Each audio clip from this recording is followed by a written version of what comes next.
I'm unfortunately guilty of not being one of those very conscious parents and not appreciating my son for everything that he is. He is very different. He's very full on. He is really out there. He is very clever. He just does not goddamn stop even in his sleep like your son. And I don't know how to deal with that shit sometimes, and I just lose it. And we were talking last night about how we speak to our son.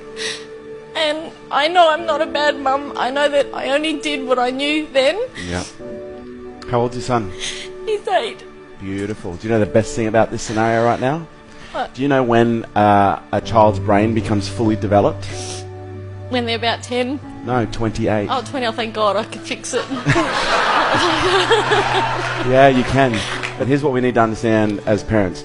Kids are loud, they're messy, they're all over the place, they're intense, and that's how kids are supposed to be. Kids aren't supposed to be well behaved. They're supposed to basically come into this world and flail their arms and find out where the boundaries are. That's what kids do. And our job as parents is to allow them to find those boundaries safely. And sometimes it's hard because what kids do is they come into this world and they behave in ways that press our buttons because we see so much of ourselves, in those children. What our kids need more than anything else is they need to learn how to regulate. Most of you who don't know how to regulate is because your parents never demonstrated it to you.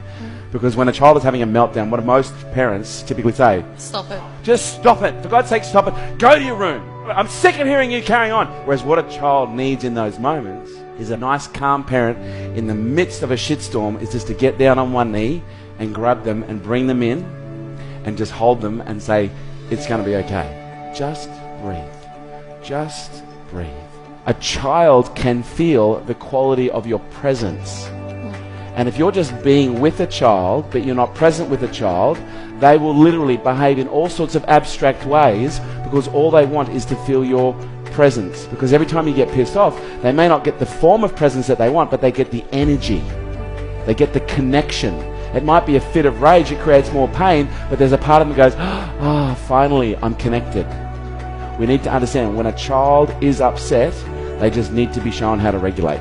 And you've got another 20 years to work it out. And he'll push every button on the way, don't you worry. He goes, I'll keep pushing your mum. And I went, oh, fuck. Yeah? But that's their job. Their job is to make us strong, okay? Their job is to teach us. They're the greatest teachers you've ever had. Thank you. Thank you for sharing. Honestly, this is my legacy. And there would be no greater gesture that you can do than to hand this down to the next generation. Show your kids how to regulate and demonstrate to them what calm looks like in the midst of a storm. But I do think parents need to understand the responsibility that is involved with bringing up a child. You've got to ask yourself the question, what kind of a world are we trying to create here? The more you work on your personal issues, the less chance you'd have of transferring it onto them, and them having to deal with it. Pass down wisdom, not wounds. The greatest opportunity our kids have is by learning through the best example that we can give them. Our species really is dependent right now on a new generation of thought leaders coming through who are healthy, who are happy, who are balanced, who can look at things in a more conscious way and make better decisions than some of the decisions we're making right now collectively. I look at my business, I look at everything else, and he's my greatest legacy. I don't see myself leaving behind money. I'm leaving behind this incredible human being that if I condition, support, train and coach properly, he's going to be able to create and affect 10 times the change that I have in my lifetime.